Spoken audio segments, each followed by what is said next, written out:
masih di Ado Gawe. Wong Palembang kalau ditanya pasti Ado Gawe. Jadi di sini kita mau ngapain, Den? Ya, di sini kita mau semacam berbincang-bincang. Bertanya-tanya karena kita ini ada sedikit yang belum tahu gitu. Iya gitu. Dan Kitos di sebelah kita sudah ada Pak Arfa nih. Halo Pak. Aduh, luar biasa. Nah, nanya Pak, apa saja teater kesenian tradisional daerah yang ada di Palembang? Yang pertama Dul Muluk itu sendiri, teater bangsawan, Dul Muluk dan bangsawan.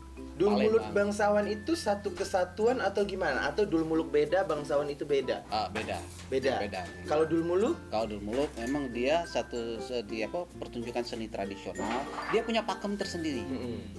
Tentang cerita Sayyid Abdul Muluk, cerita Zubaidah Siti, Rahmat Siti dan sebagainya.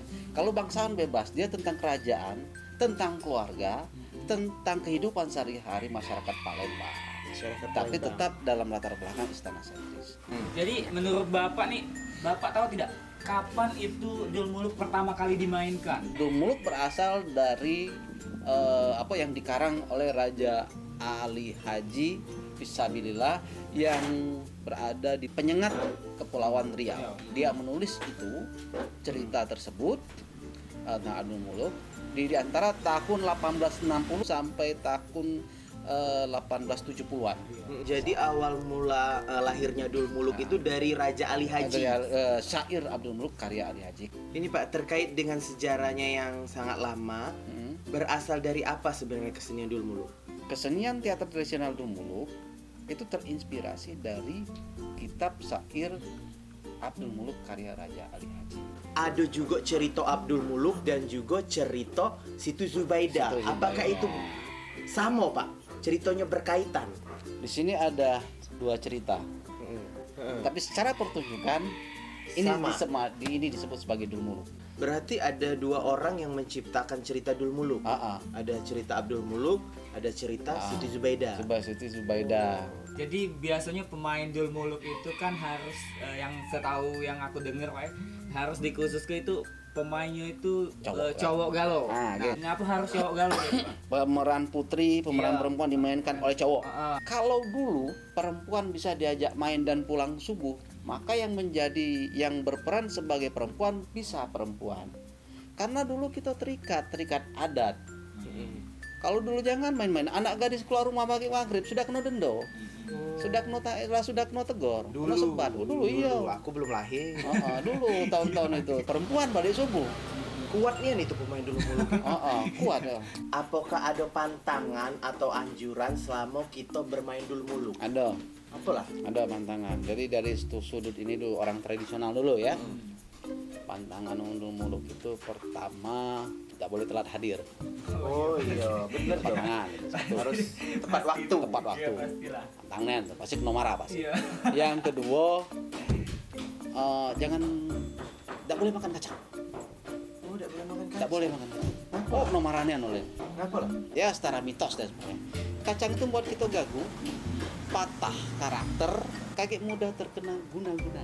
Tapi kalau dari segi sudut pandang modern saat ini ada hubungannya. Kacang ini kan buat ngantuk. Kalau banyak makan kacang. Karena main Dul Muluk ini semalam suntuk. Iya. Cerita Dul Muluk dewe Itu tuh sejarah apakah memang ada ataukah hanya cerita fiktif yang hasil karya seseorang sehingga menjadi sebuah cerita atau dongeng? menarik ini. Ini pertanyaan yang paling menarik. Sekali lagi, orang-orang dahulu, seniman-seniman dahulu, penyair dan pujangga-pujangga dahulu membuat satu cerita berbentuk fiksi yang sebenarnya berdasarkan dari kejadian sebenarnya. Kejadian sebenarnya peperangan antar dua kerajaan, kemungkinan itu ada. Disimbolkan dengan mungkin peperangan dari keluarga, perseteruan dari dua keluarga besar. Kendala apa Pak yang sebenarnya yang mungkin yang bisa menjadi penghambat untuk Dul Muluk itu sendiri Pak, dikenal oleh masyarakat luas? Ada dua. Satu, regenerasi.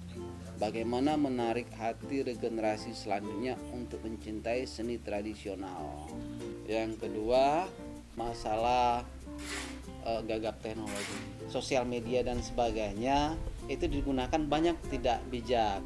akhirnya apa, lebih banyak mengurusi diri sendiri dan orang lain, sehingga tidak dijadikan sebagai alat untuk mempromosikan seni tradisi kita. Setiap kesenian pasti selalu bergenerasi. Baik melalui penampilan yang baru, cara membawakannya yang disesuaikan dengan zaman, dan tentunya dari seniman itu sendiri digantikan oleh anak-anak muda. Apakah hal tersebut berlaku di Dulmuluk? Jika iya, seberapa besar Pak perubahan yang terjadi? Perubahan konsep atau bentuk kita ngomong. Setiap kesenian walaupun tradisional juga mengikuti selera zaman. Mengikuti selera zaman. Baik kostum, tata ruang, tata panggung dan sebagainya. Selain itu ada apa lagi Pak yang Bapak tahu yang misalnya tidak katik di teater lain yaitu? Satu, yaitu mengangkat kehidupan masyarakat Palembang yang unik. Nah terus kemarin kan kami sempat ikut latihan yang namanya Melo. tarian Bremas. Ya, Melo.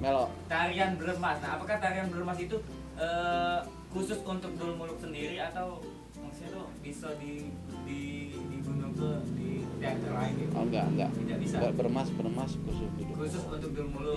Yang memang akarnya dari budaya Melayu. Dari kostumnya juga kan Arab.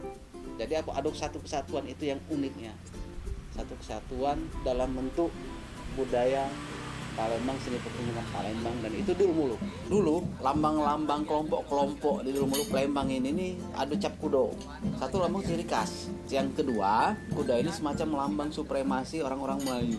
Lambang kejantanan, lambang kegagahan, dan lambang status dalam suatu negeri. Ini harapan Bapak sebagai pencinta Dulmuluk terhadap Dulmuluk ke depannya. Satu, cintai budaya tradisional. Yang kedua, bangsa yang besar adalah bangsa yang menghargai seni dan budayanya. Yang tiga, kita adalah Melayu. Kita adalah masyarakat Palembang yang akar budayanya adalah akar budaya Melayu.